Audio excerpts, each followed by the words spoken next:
순백의 실크가 바닥을 휩쓸었다. 수천 개의 다이아몬드가 촘촘히 박힌 베일은 그녀의 얼굴 위로 얇은 안개처럼 드리워져 있었다. 강설이는 거울 속에 비친 자신의 모습을 무감각하게 바라보았다. 완벽하게 계산된 화장, 한치의 오차도 없이 정돈된 머리카락, 그리고 그 모든 것을 감싼 호화로운 드레스는 세상에서 가장 행복한 신부의 모습을 연출하고 있었다. 하지만 거울 속 여자의 눈은 차가웠다. 그녀의 심장은 군사작전 직전의 병사처럼 규칙적이고 냉정하게 뛰고 있었다. 이곳은 결혼식장이 아니었다. 작전 구역이었다.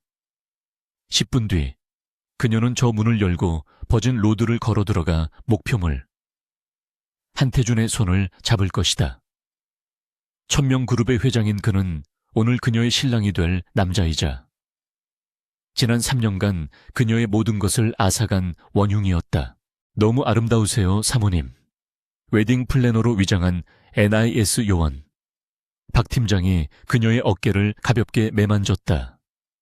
그녀의 목소리는 낮고 긴급했지만 방 밖에서는 그저 다정한 격려로 들릴 터였다. 모든 준비는 끝났습니다. 하객들은 모두 착석했고 그도 당신을 기다리고 있어요. 서리는 눈을 깜빡였다. 그라는 단어가 그녀의 심장을 얼음 송곳처럼 찔렀다. 한태준. 미디어 앞에서는 온화한 미소를 짓는 젊은 경영인이지만 그 이면에는 부패와 불법 무기 거래, 그리고 수많은 죽음의 그림자가 드리워져 있었다. 3년 전 서리와 그녀의 연인이자 동료였던 권지혁이 바로 그 그림자를 쫓고 있었다. 그들은 1000명 그룹의 핵심 기밀에 거의 접근했었다. 모든 것이 순조로워 보였던 그날 밤, 모든 것이 무너져 내렸다. 기억은 언제나 예고 없이 찾아왔다. 폭우가 쏟아지던 항구, 컨테이너들 사이로 스며드는 바닷바람의 비릿함, 지역의 마지막 무전이 귀에 생생했다. 서리야, 함정이야. 당장 빠져나가. 이건 명령이야. 그리고 이어진 굉음. 지옥의 불길처럼 치솟은 화염이 밤하늘을 밝혔고 그 불길은 권지혁이라는 존재를 통째로 삼켜버렸다. 그녀는 살아남았다. 아니, 살아남겨줬다. 지역의 희생으로 얻은 목숨이었다. 지난 3년, 그녀는 꿈속에서 그를 그리워했다. 매일 밤 똑같은 악몽이 반복되었다. 불길 속에서 자신을 밀어내던 그의 강한 손, 그리고 살아남아라는 마지막 속삭임. 그녀의 슬픔은 너무도 깊어 분노가 되었고 그 분노는 다시 한번 차가운 이성으로 벼려졌다. 한태준은 권지혁을 죽였다. 그리고 오늘 강설이는 한태준의 아내가 될 것이다. 이것은 복수가 아니었다. 임무의 완수였다. 지난 2년간 그녀는 강설이가 아닌 유능한 큐레이터 최윤아로 살았다. 우연을 가장한 만남, 계산된 접근, 그리고 완벽한 연기.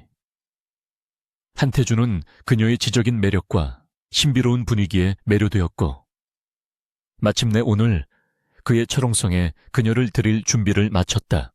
박 팀장이 그녀의 손에 부케를 쥐어주었다. 순백의 작약과 은방울꽃이 아름답게 어우러져 있었지만 서리의 손에는 묵직한 무기처럼 느껴졌다. 꽃다발의 손잡이 부분에는 초소형 녹음 장치와 비상 송신기가 내장되어 있었다. 드레스 안쪽, 허벅지에 감긴 레이스 가터벨트에는 가느다란 와이어와 소형 마취 주사기가 숨겨져 있었다. 한태준은 자신의 서재에 있는 개인 금괴, 모든 비자금 내역과 블랙리스트 원본을 보관하고 있습니다. 박 팀장이 마지막 브리핑을 속삭였다. 오늘 밤, 신혼 첫날 밤이 당신의 마지막 기회입니다. 그의 생체 인식이 필요해요. 어떤 식으로든 그를 금고로 유도해야 합니다. 서리는 미동도 없이 고개를 끄덕였다. 그녀는 이미 계획을 완벽하게 숙지하고 있었다. 결혼식 후 이어질 피로연. 그리고 신혼집으로 이동하는 모든 동선. 한태준의 저택은 최첨단 보안 시스템으로 무장되어 있었지만 오늘 밤 그 모든 시스템은 그의 아내에게는 무력화될 것이다. 그녀는 그가 가장 방심하는 순간 그의 심장 가장 가까운 곳에서 비수를 꽂을 준비가 되어 있었다. 문 밖에서 웅장한 오케스트라의 서곡이 울려 퍼지기 시작했다. 때가 되었다. 서리는 심호흡을 했다. 그녀는 더 이상 NIS 요원 강서리가 아니었다. 그녀는 한태준을 사랑하는 여자, 최윤아였다.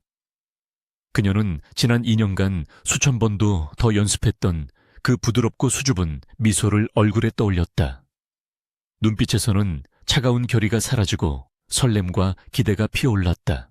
박 팀장이 문고리를 잡으며 마지막으로 물었다. 준비됐습니까? 강설이 요원 서리는 거울 속에 자신을 바라보았다. 완벽한 신부였다. 그녀는 천천히 고개를 끄덕였다. 준비됐어요. 문 여세요. 그녀의 목소리는 은방울꽃처럼 맑고 가벼웠다. 육중한 문이 천천히 열리고 눈부신 조명과 수백 명의 하객들이 쏟아내는 박수갈채가 그녀를 덮쳤다. 서리는 한 걸음 한 걸음 우아하게 버진 로드를 내디뎠다. 그녀의 시선은 저 멀리 단상 위에서 환한 미소로 자신을 기다리고 있는 남자 한태준에게 고정되었다. 그의 눈에는 자신을 향한 소유욕과 만족감이 가득했다. 서리는 속으로 숫자를 셌다. 하나, 둘, 셋. 발걸음은 리듬을 탔고 그녀의 연기는 완벽했다. 하객들 중에는 정계와 재계의 거물들이 가득했다. 그들 모두는 한태준의 부패한 네트워크에 얽혀있는 자들이었다.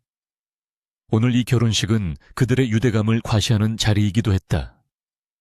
그들은 자신들의 성격에 들어온 이 아름다운 여자가 모든 것을 끝장낼 칼날이라는 것을 꿈에도 모르고 있었다. 단상에 가까워질수록 한태준의 모습이 선명해졌다. 잘생긴 얼굴, 값비싼 턱시도, 그리고 모든 것을 가졌다는 오만함이 그의 전신에서 뿜어져 나왔다. 그는 서리를 향해 손을 내밀었다.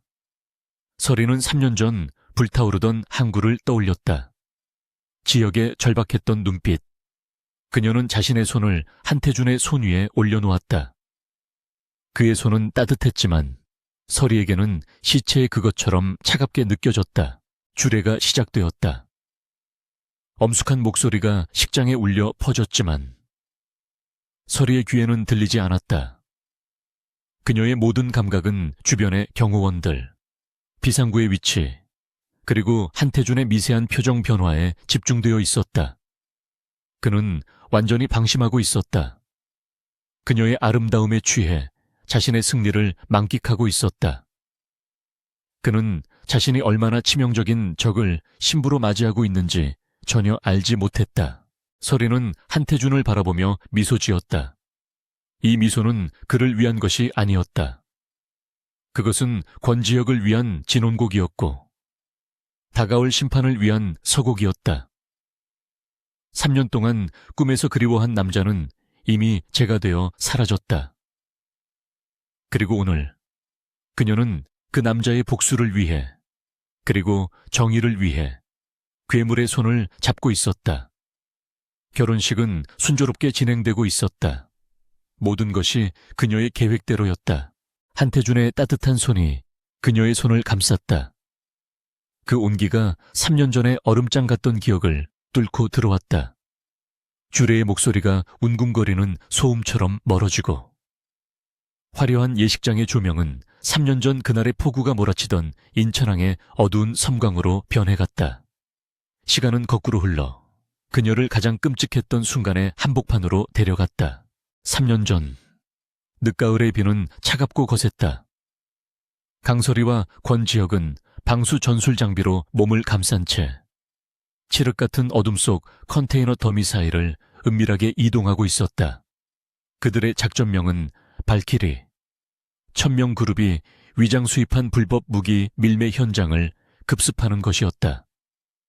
당시 권지혁은 NIS 해외 파트 최연소 팀장이었고 강설이는 그의 가장 유능한 파트너이자 누구에게도 말하지 못한 연인이었다. 바이퍼 3번 구역 진입 이상무. 서리가 귓속에 초소형 통신기에 속삭였다. 그녀의 코드명은 바이퍼였다. 이글 5번 구역에서 목표물 확인. 이동 중. 지혁의 낮고 침착한 목소리가 응답했다. 그의 코드명은 이글이었다. 그들은 완벽한 한 쌍의 포식자처럼 움직였다. 서로의 다음 동작을 예측했고 말없이도 등을 맡길 수 있는 사이였다. 그날 밤의 공기는 유난히 무거웠다. 정보원의 마지막 첩보에 따르면 한태준이 직접 현장에 나타날 수도 있었다. 그는 단순한 재벌 3세가 아니었다.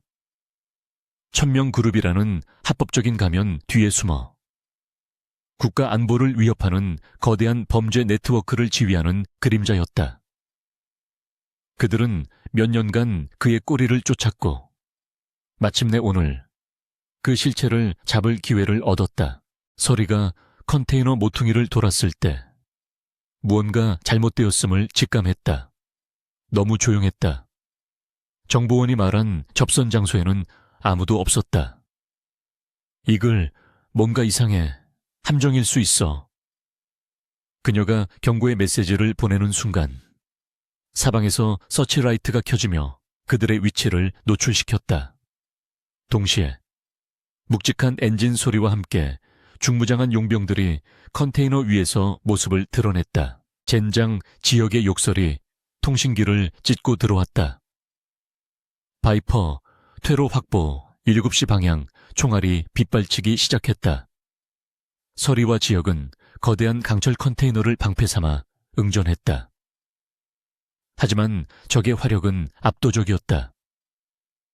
그들은 일반적인 밀매 조직원이 아니었다. 잘 훈련된 1000명 그룹의 사병, 애쉬빙들이었다. 한태준은 처음부터 그들을 기다리고 있었다. 정보가 샜어. 우리가 속은 거야. 서리가 탄창을 갈아 끼우며 외쳤다. 상황실 지원 요청 좌표 델타 7. 하지만 통신은 이미 재밍 상태였다. 지독한 잡음만이 그녀의 귀를 때렸다. 지역이 그녀의 팔을 잡아 끌었다. 이쪽이야, 서리야. 저쪽 부두로 빠져나가야 해. 그들은 포구를 뚫고 달렸다. 등 뒤로 총알이 아스팔트를 갉아먹는 소리가 따라붙었다. 그때 지역이 갑자기 서리를 멈춰 세웠다. 그들의 앞을 가로막은 것은 거대한 크레인과 그 아래 설치된 수상한 장치였다. 안 돼. 지역의 눈이 절망으로 물드는 것을 서리는 보았다. 폭발물이었다. 그들은 완벽하게 구석에 몰린 쥐였다. 지역은 망설이지 않았다. 그는 서리의 어깨를 붙잡고 그녀의 눈을 똑바로 바라보았다. 빗물에 젖은 그의 얼굴, 그토록 사랑했던 그의 눈빛이 절박하게 빛났다. 서리야, 넌 살아야 해. 그는 그녀를 부두 아래, 파도를 막기 위해 설치된 거대한 콘크리트 구조물 사이에 좁은 틈새로 밀어 넣었다. 지역씨 안 돼, 같이 가야. 이건 명령이야. 강서리 요원. 그의 목소리는 단호했다. 팀장으로서의 마지막 명령이었다. 반드시 살아남아서 끝을 봐줘. 그는 그녀의 손을 놓기 전 마지막으로 힘주어 잡았다. 그리고 그녀가 무어라 소리치기도 전에 자신을 미끼로 삼아 반대 방향으로 달려나갔다. 용병들의 시선을 끌기 위해서였다. 여기다. 이 겁쟁이들아. 그것이 그녀가 본 그의 마지막 모습이었다. 몇 초 후 지축을 울리는 굉음과 함께 거대한 화염이 밤하늘을 삼켰다. 폭발의 충격파가 서리가 숨어있던 틈새까지 밀려들어 그녀의 의식을 앗아갔다. 그녀가 다시 눈을 떴을 때는 지옥 같던 항구의 불길이 모두 꺼진 뒤 차가운 병원 침대 위였다. 그녀는 모든 것을 잃었다. 지역은 작전 중 실종으로 처리되었지만 그 정도의 폭발에서 생존할 가능성은 없었다. 시신조차 찾지 못했다. 더 끔찍한 것은 NIS 내부의 배신으로 인해 작전 자체가 비공식 훈련 중 발생한 사고로 은폐되었다는 사실이었다. 한태준과 천명그룹은 완벽하게 빠져나갔고 지역의 죽음은 이름 없는 희생이 되어버렸다. 서리는 몇 달을 지옥 속에서 보냈다. 슬픔은 분노가 되었고 분노는 강철보다 차가운 결의로 벼려졌다. 그녀는 지역의 마지막 명령을 잊지 않았다. 반드시 살아남아서 끝을 봐줘. 그녀는 더 이상 전공법으로는 한태준을 무너뜨릴 수 없음을 깨달았다. 그는 법 위에 군림하는 괴물이었다. 그녀는 스스로 다른 무기가 되기로 결심했다. 박 팀장 당시 지역의 직속상관이었던 을 찾아가 자신의 계획을 밝혔다. 한태준에게 가장 가까이 접근할 수 있는 방법. 그의 아내가 되는 것. 그것은 상식 밖에 위험천만한 도박이었다. 하지만 서리의 눈에는 광기 어린 집념이 서려 있었다. 그녀는 강서리를 버리고 최유나라는 새로운 가면을 썼다. 지난 2년은 그 가면을 완성하는 시간이었다. 미술사를 공부하고 재벌가의 취향을 익히고 한태준의 동선에 자연스럽게 스며들었다. 그녀의 계산된 연기에 한태준은 속수무책으로 빠져들었다. 그는 그녀의 지적인 모습과 적당한 거리감을 두는 신비함에 매료되었다. 그는 자신이 완벽한 트로피를 얻었다고 생각했다. 다시 현실의 예식장이었다. 주례가 한태준에게 묻고 있었다. 신랑 한태준 군은 신부 최유나 양을 아내로 맞이하여 한태준이 서리를 바라보며 부드럽게 미소 지었다. 네, 서약합니다. 그의 목소리가 마이크를 통해 울려 퍼졌다. 이제 그녀 차례였다. 서리는 3년 전의 유령, 권지혁의 마지막 모습을 떠올렸다. 그녀의 복수는, 아니, 그녀의 임무는 이제 막 시작된 것이었다. 그녀는 한태준을 바라보며 세상에서 가장 행복한 미소를 지어 보였다. 그 미소 뒤에는 지역의 죽음을 딛고 선자의 냉혹한 다짐이 숨어 있었다. 네, 서약합니다. 그녀의 목소리는 떨림없이 맑았다. 한태준은 자신을 바라보며 맑게 서약하는 강설이. 아니, 최유나를 내려다보았다. 그녀의 목소리에는 한치의 망설임도 없었다. 완벽했다. 그는 만족스러운 미소를 지었다. 그녀의 순종적인 아름다움이 그의 정복욕을 자극했다. 그는 그녀의 모든 것을 가졌다고 생각했다. 이 지적이고 우아하지만 세상 물정 모르는 순진한 큐레이터. 그는 최유나를 처음 만났던 날을 떠올렸다. 자신의 개인 갤러리에서 열린 작은 전시회. 그녀는 그림 앞에서 경애에 찬 눈빛을 하고 있었다. 그는 수많은 여자들을 만나봤지만 대부분은 그의 돈과 권력을 노골적으로 탐했다. 하지만 그녀는 달랐다. 그녀는 그의 지위에 주눅들면서도 예술에 대한 자신의 견해를 조심스럽게 피력했다. 그 순수함이 그를 매료시켰다. 한태준에게 그녀는 완벽한 트로피였다. 아름답고 지적이며 무엇보다도 깨끗했다. 그가 지배하는 이 더러운 세계와는 아무런 관련이 없는 존재. 그는 자신이 이 순진한 예술가를 어둠의 세계로부터 보호하며 동시에 자신의 컬렉션 중 가장 빛나는 보석으로 소유할 수 있다고 믿었다. 그는 그녀의 배경을 간단히 조사했지만 흠잡을 데 없는 이력서 외에는 아무것도 나오지 않았다. 주례가 지루한 축사를 이어가는 동안 그의 시선은 하객석의 첫 줄로 향했다. 저기 기름진 미소를 짓고 있는 김 검찰총장이 보였다. 그는 한태준의 수많은 불법 자금 세탁을 눈감아준 대가로 그 자리에 올랐다. 그 옆에는 박 의원이 앉아 있었다. 천명그룹에 막대한 이권을 안겨줄 법안을 통과시키기 위해 로비 자금을 받아 챙긴 자였다. 그들 모두가 오늘 이 자리에 모였다. 그의 결혼을 축하하기 위해서가 아니었다. 그들의 충성을 재확인하고 한태준이라는 절대 권력의 견고함을 확인하기 위해서였다. 한태준은 그들을 경멸했다. 돈과 권력 앞에서는 신념도, 정의도 헌신짝처럼 버리는 하찮은 꼭두각시들. 하지만 그 꼭두각시들이 지금의 천명그룹을 만들었다. 그는 3년 전에 발키리 작전을 떠올렸다. 감히 자신의 제국에 흠집을 내려 했던 NIS의 하찮은 벌레들.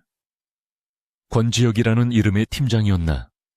그는 그들의 정보를 미리 입수했고 완벽한 함정을 팠다. 폭발과 함께 모든 증거가 사라졌고 NIS 내부에 심어둔 첩자 덕분에 사건은 훈련 중 사고로 깔끔하게 덮였다. 그는 그날 밤 자신의 서재에서 값비싼 와인을 따며 승리를 자축했다. 한태준은 자신이 법 위에 군림한다고 믿었다. 돈으로 살 수 없는 것은 없었고 힘으로 제압할 수 없는 적은 없었다. 그는 거대한 거미줄의 중심에 앉아 모든 것을 조종하는 포식자였다. 그리고 오늘 그는 그 거미줄에 걸려든 가장 아름다운 나비를 신부로 맞이하고 있었다. 그는 이 결혼이 자신의 완벽한 제국에 활용점정을 찍는 이벤트라고 생각했다. 이제 신랑은 신부에게 키스하십시오. 주례의 말이 그의 상념을 깨뜨렸다. 한태준은 천천히 서리의 베일을 걷었다. 안개 너머로 드러난 그녀의 얼굴은 긴장과 설렘으로 살짝 붉어져 있었다. 그는 그녀의 눈동자에서 그녀가 완벽하게 연기해낸 수줍음과 경외심을 읽었다. 그는 이 순진한 여자가 자신을 얼마나 대단한 존재로 여기고 있는지 잘 안다고 생각했다. 그는 서리의 허리를 감싸 안고 그녀에게 천천히 입을 맞추었다. 하객들의 열렬한 박수 소리가 예식장을 가득 메웠다. 한태준은 눈을 감고 이 승리의 순간을 만끽했다. 그는 자신이 세상의 정점에 서 있음을 느꼈다. 그의 발 아래에는 부와 권력이 넘쳐났고 그의 품 안에는 세상에서 가장 아름다운 여자가 안겨 있었다. 그는 서리가 오늘 밤 자신을 위해 어떤 선물을 준비하고 있는지 전혀 알지 못했다. 그저 자신의 서재에 있는 비밀 금고를 이 순진한 아내에게 자랑할 생각에 잠시 빠져들었다. 자신의 부와 권력의 상징인 그 금고를 보여주며 그녀가 얼마나 대단한 남자와 결혼했는지 다시 한번 각인시키고 싶었다. 키스가 끝나고 그는 서리의 손을 굳게 잡았다. 이제 그녀는 법적으로 그리고 실질적으로 한태준의 여자였다. 그는 그녀를 데리고 하객들을 향해 돌아섰다. 터지는 플래시 세례 속에서 그는 의기양양하게 미소 지었다. 포식자는 자신의 덫에 걸린 먹잇감을 바라보며 만족스러운 웃음을 짓고 있었다. 그는 자신이 얼마나 치명적인 독을 품은 먹잇감을 삼켰는지 꿈에도 모르고 있었다. 박수갈채가 파도처럼 밀려왔다. 강설이는 한태준의 팔에 손을 얹은 채 이제는 부부로서 버진 로드를 되돌아 걸어 나왔다. 그녀의 얼굴에는 행복한 신부의 미소가 고정되어 있었지만 그녀의 눈은 훈련받은 스캐너처럼 하객들을 훑었다. 그녀의 감각은 예식장의 공기 흐름, 조명의 각도, 그리고 하객들의 미묘한 표정 변화까지 모두 포착하고 있었다. 첫 번째 줄, 김 검찰총장이 탐욕스러운 미소로 박수를 치고 있었다. 그의 곁에는 박 의원이 한태준을 향해 노골적인 아첨의 눈빛을 보내고 있었다. 저들은 모두 한태준의 거미줄에 걸린 먹잇감들이자 동시에 이 나라의 정의를 좀먹는 기생충들이었다. 오늘 그녀의 작전은 단순히 한태준을 잡는 것에서 그치지 않았다. 이 연회장에 모인 부패한 권력의 핵심부 전체를 일망타진하는 것이었다. 그녀의 귓게는 하객들의 축하 소리가 아니라 3년 전 지혁의 마지막 외침이 맴돌았다. 끝을 봐줘. 그녀는 지금 그 끝을 향해 걸어가고 있었다. 한 걸음, 한 걸음이 지역의 피를 딛고 서는 듯한 고통을 안겨주었지만 그녀는 흔들리지 않았다. 그녀의 심장은 얼음으로 만들어진 기계처럼 차갑게 박동했다. 예식장을 빠져나와 대기하고 있던 검은색 리무진에 올라탔다. 육중한 문이 닫히자 바깥 세상의 소음이 순식간에 차단되었다. 좁고 호화로운 공간에 한태준과 그녀, 단둘이 남았다. 한태준은 시계 불을 붙이려다 그녀를 보고는 멈칫했다. 아, 미안하군. 내 아내가 담배 연기를 싫어할 수도 있겠어. 그는 비싼 시가를 다시 케이스에 넣으며 능글맞게 웃었다. 괜찮아요. 태준 씨. 서리가 최윤아의 목소리로 부드럽게 답했다. 당신이 편한 대로 하세요. 그녀는 순종적인 아내를 연기했다. 한태준은 그녀의 대답이 마음에 든다는 듯 그녀의 손등에 가볍게 키스했다. 역시 당신은 특별해. 다른 여자들과는 달라. 내 모든 것을 이해해주는 유일한 여자야. 그의 손길이 역겨웠지만 서리는 미소를 유지했다. 전 그저 태준 씨의 세계를 조금이라도 더 알고 싶을 뿐이에요. 그녀가 계산된 호기심을 내비치자 한태준의 눈이 빛났다. 그는 자신의 세계를 과시하고 싶어 안달이 난 상태였다. 물론이지. 오늘 밤 당신에게 내 모든 것을 보여주겠어. 아무도 본 적 없는 나만의 성격을 말이야. 성역. 서리는 그 단어를 놓치지 않았다. 그가 말하는 성역은 분명 그의 서재에 있는 비밀 금고일 것이다. 박 팀장의 정보와 일치했다. 그녀의 계획이 순조롭게 진행되고 있었다. 리무진은 삼엄한 경비를 뚫고 한태준의 저택, 천명관으로 들어섰다. 결혼식 본식은 외부 호텔에서 치렀지만 피로연은 오직 초대받은 극소수의 VVIP들만을 위해 이곳에서 열릴 예정이었다. 리무진이 멈추고 문이 열렸다. 눈부신 샹들리에가 빛나는 거대한 연회장이 눈앞에 펼쳐졌다.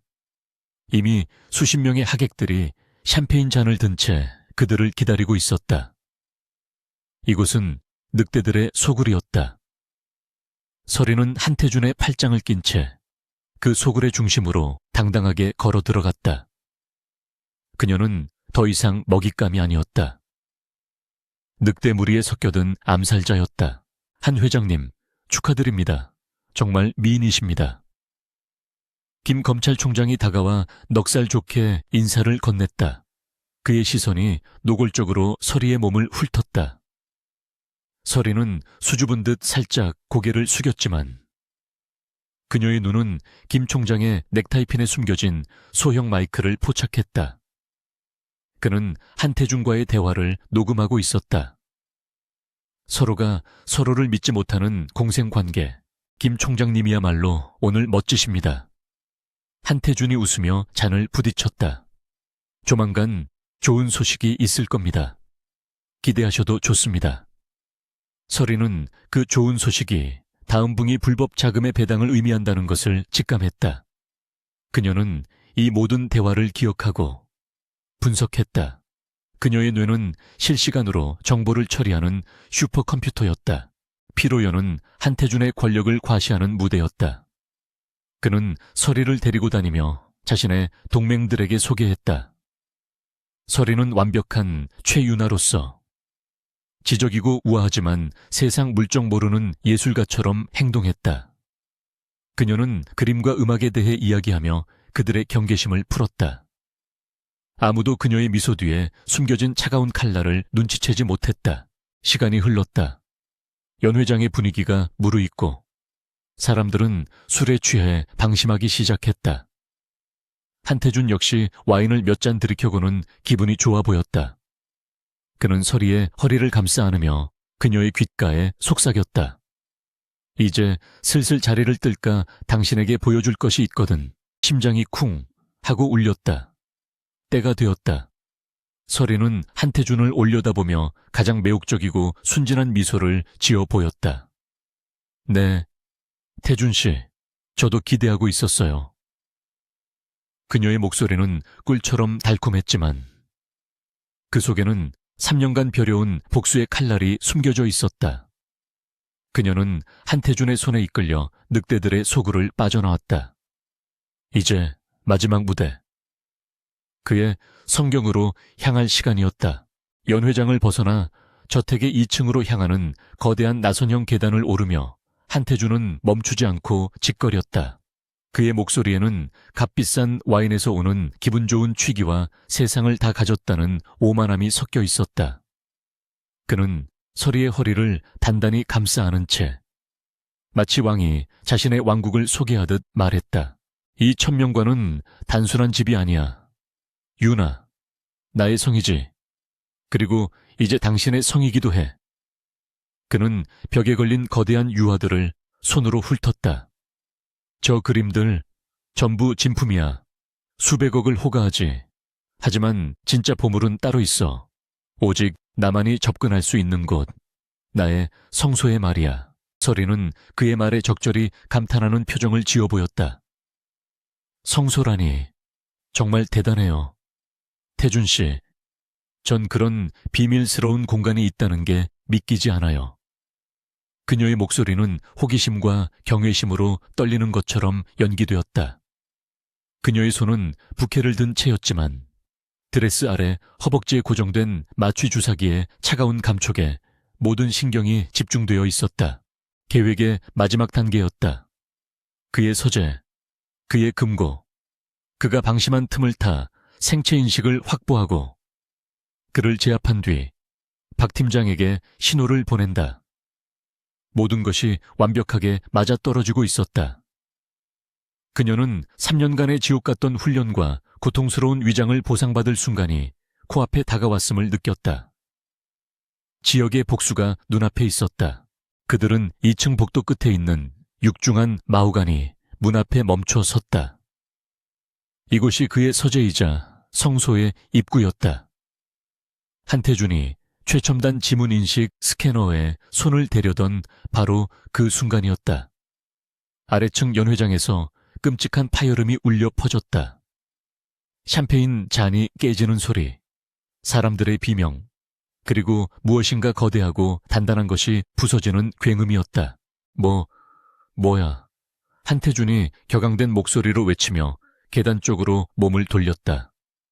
그의 사설 경호원들이 허둥지둥 그에게 달려오는 것이 보였다. 서리의 심장이 얼어붙었다. 계획이 없는 변수였다. 외부의 습격인가 아니면 김 검찰총장 같은 내부의 배신자가 선수를 친 것인가.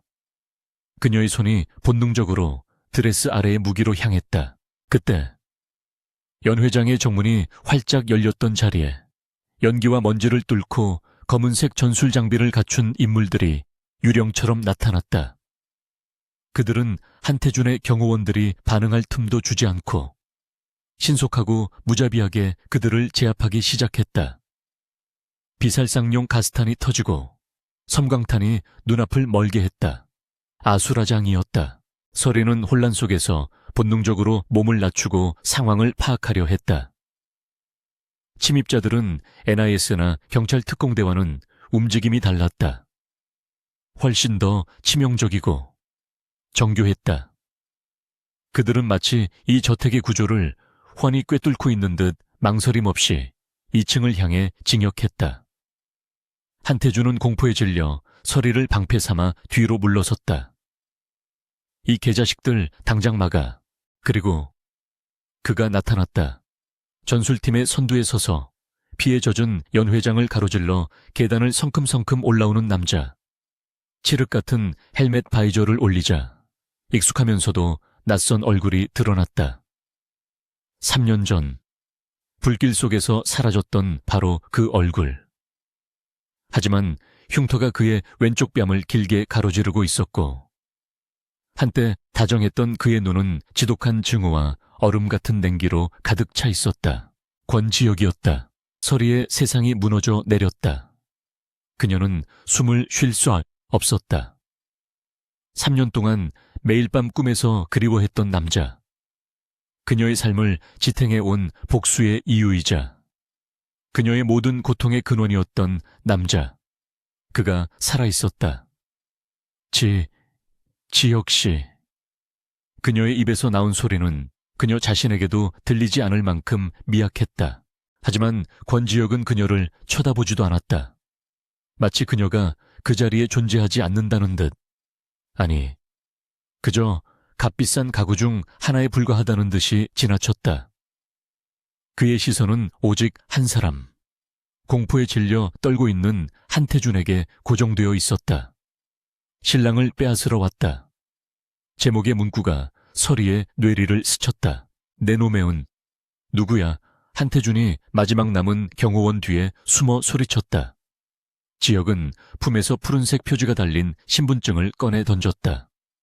그것은 한태준의 발치에 떨어졌다.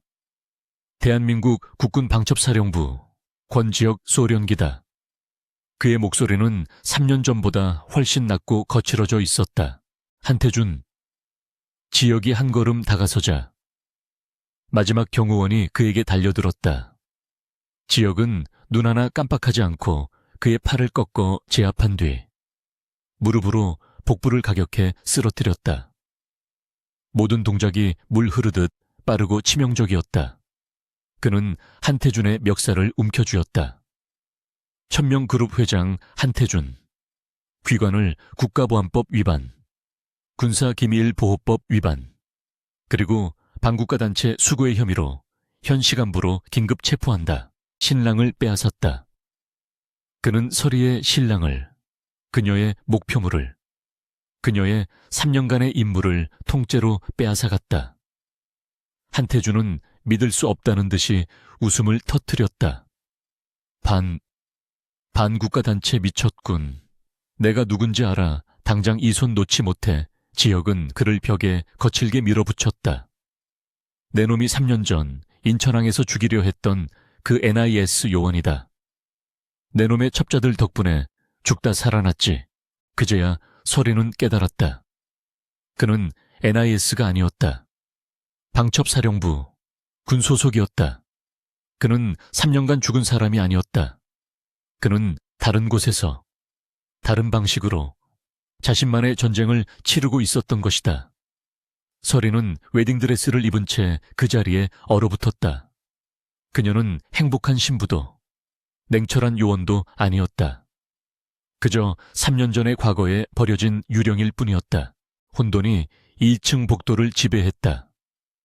권지혁의 팀원들이 신속하게 움직이며 한태준의 마지막 저항을 무력화시켰다.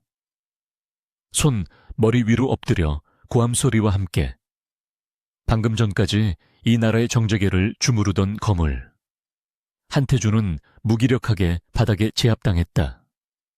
그의 값비싼 턱시도가 먼지투성이 바닥을 뒹굴었다. 강서리는 그 자리에 얼어붙은 채 이 비현실적인 광경을 망연자실하게 바라보았다. 3년간 그녀의 삶을 지탱했던 단 하나의 목표. 그녀가 모든 것을 바쳐 계획했던 복수의 정점. 그 모든 것이 3년 전 죽었다고 믿었던 남자의 손에 의해 단 몇 분 만에 산산조각 났다. 그녀의 웨딩드레스는 이 처절한 진실의 교차점에서 이질적인 조롱처럼 느껴졌다. 한태준이 묶인 손발로 발버둥치며 외쳤다. 내 놈들, 이게 무슨 짓인지 알아. 당장 김 총장에게 연락해.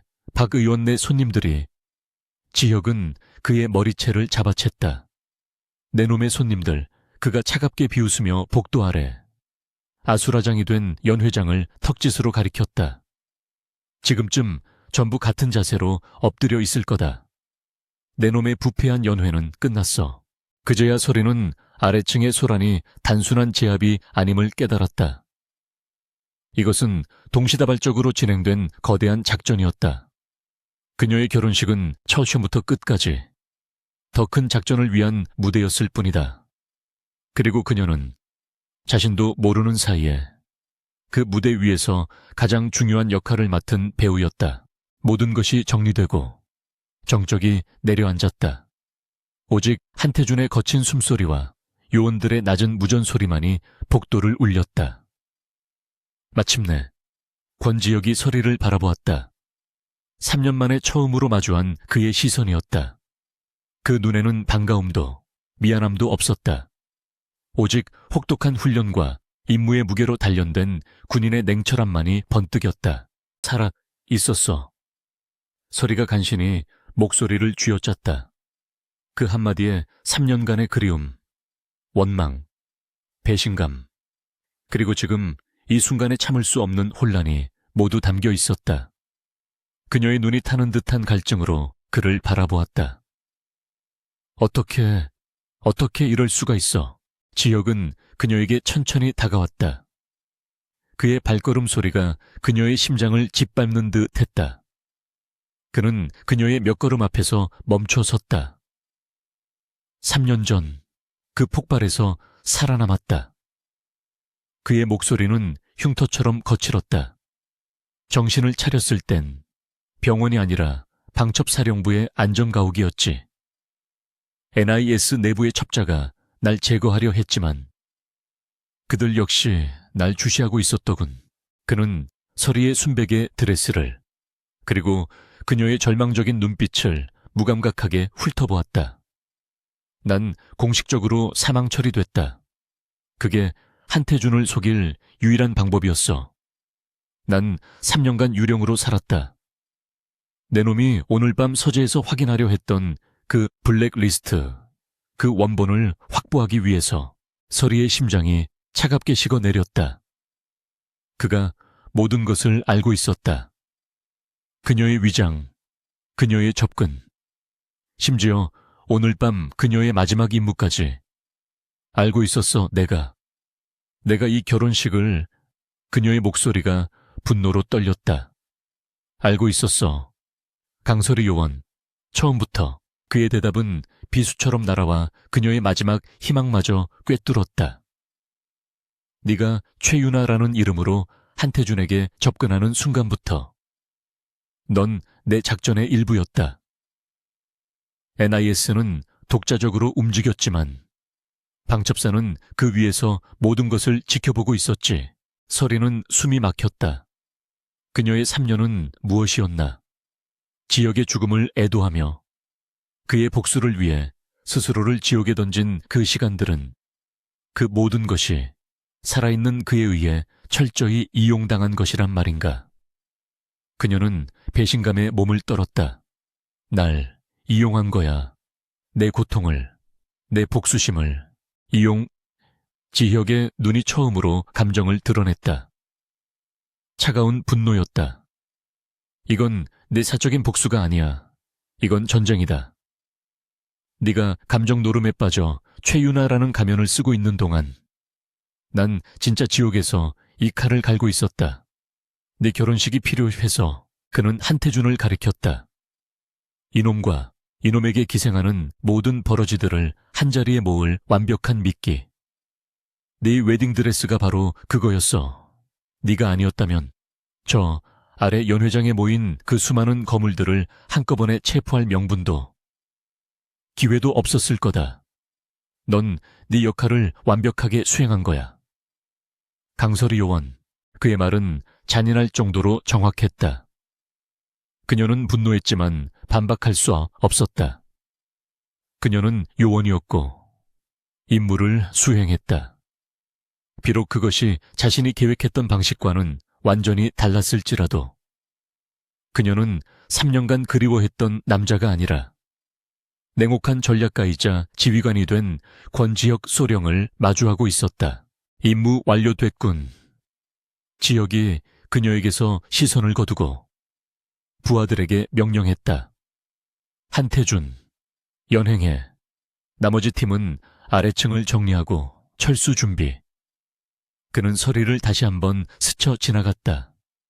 마치 길거리에서 마주친 낯선 사람처럼.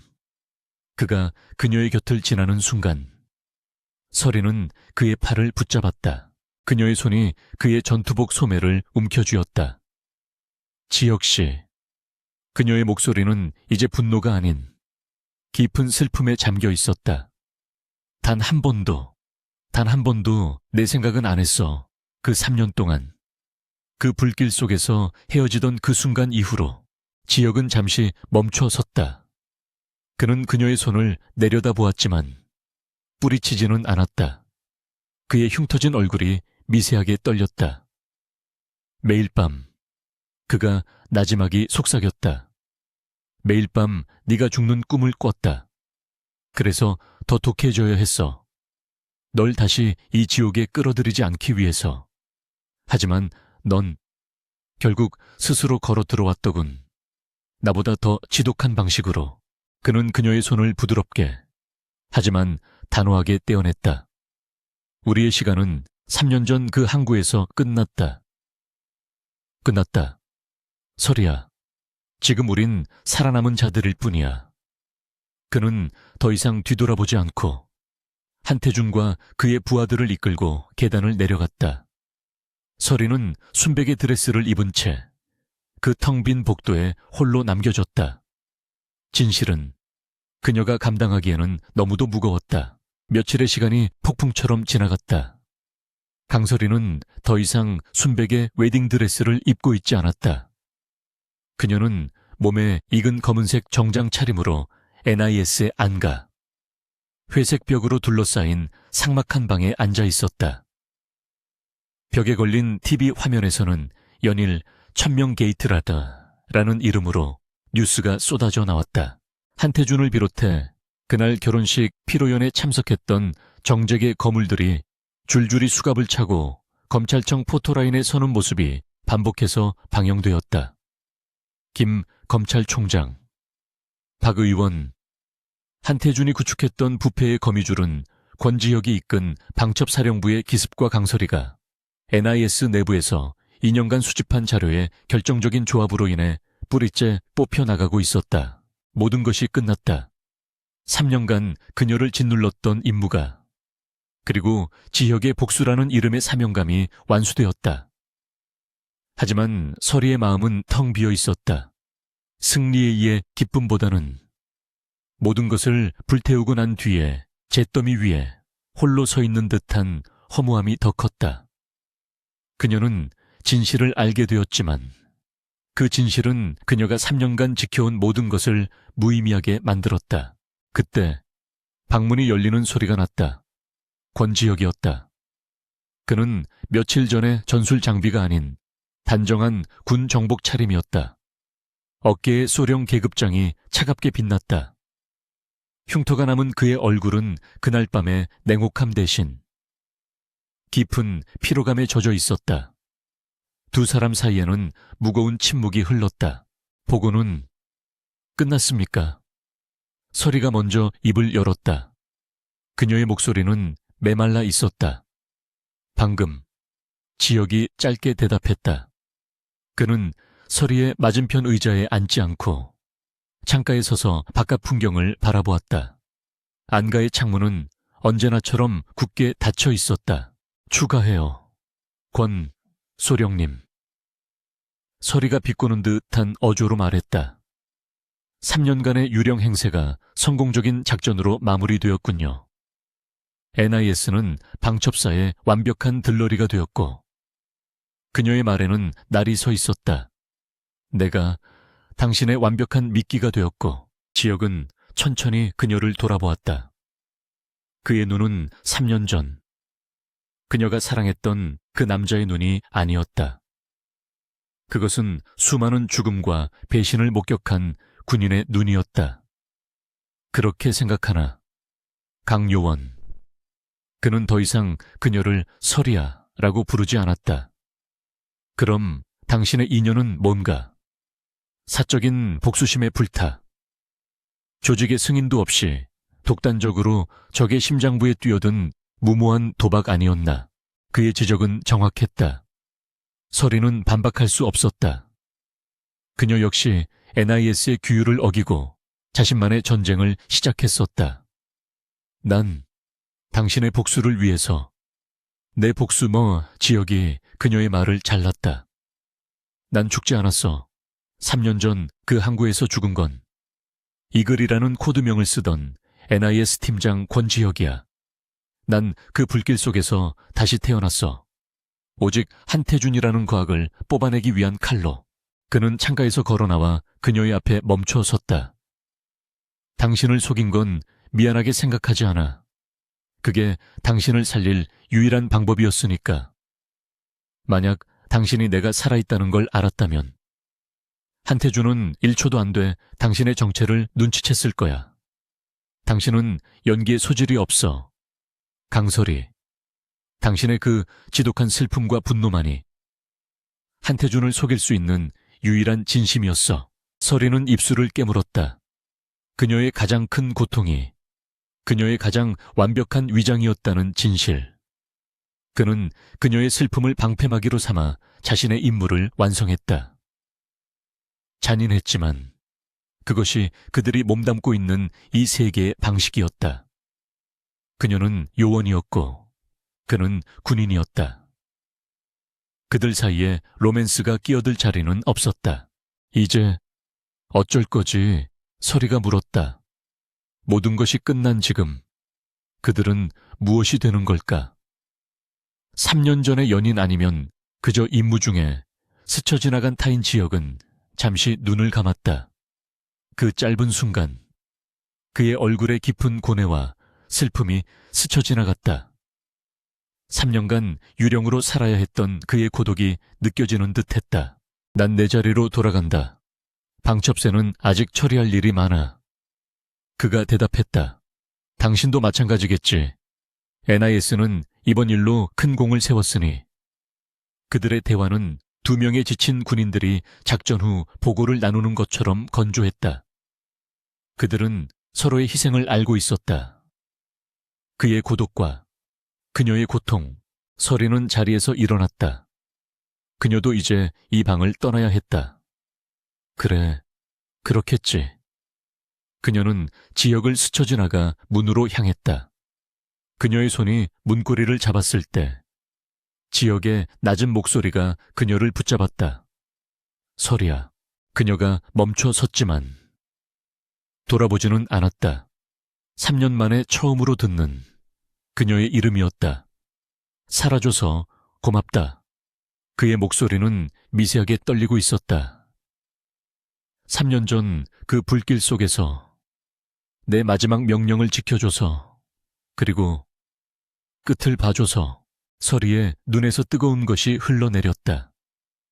3년간 단 한 번도 흘리지 않았던 눈물이었다. 그것은 슬픔의 눈물도 기쁨의 눈물도 아니었다. 지독한 시간을 함께 통과해온 2명의 생존자가 서로의 상처를 확인하는 의식과도 같았다. 그녀는 눈물을 닦지 않고 문을 열었다. 당신도 살아남아. 권지혁. 그녀는 복도를 걸어 나왔다. 안가의 창문 너머로 서울의 빌딩 숲 위로 새로운 새벽이 밝아오고 있었다. 그것은 낭만적인 연인들이 맞이하는 따뜻한 여명이 아니었다. 모든 것을 잃고 모든 것을 희생하고 나서야 겨우 맞이한 차갑고도 분명한 정의의 빛이었다. 그녀는 더 이상 뒤돌아보지 않고 그 새로운 새벽을 향해 자신의 다음 임무를 향해 걸어갔다.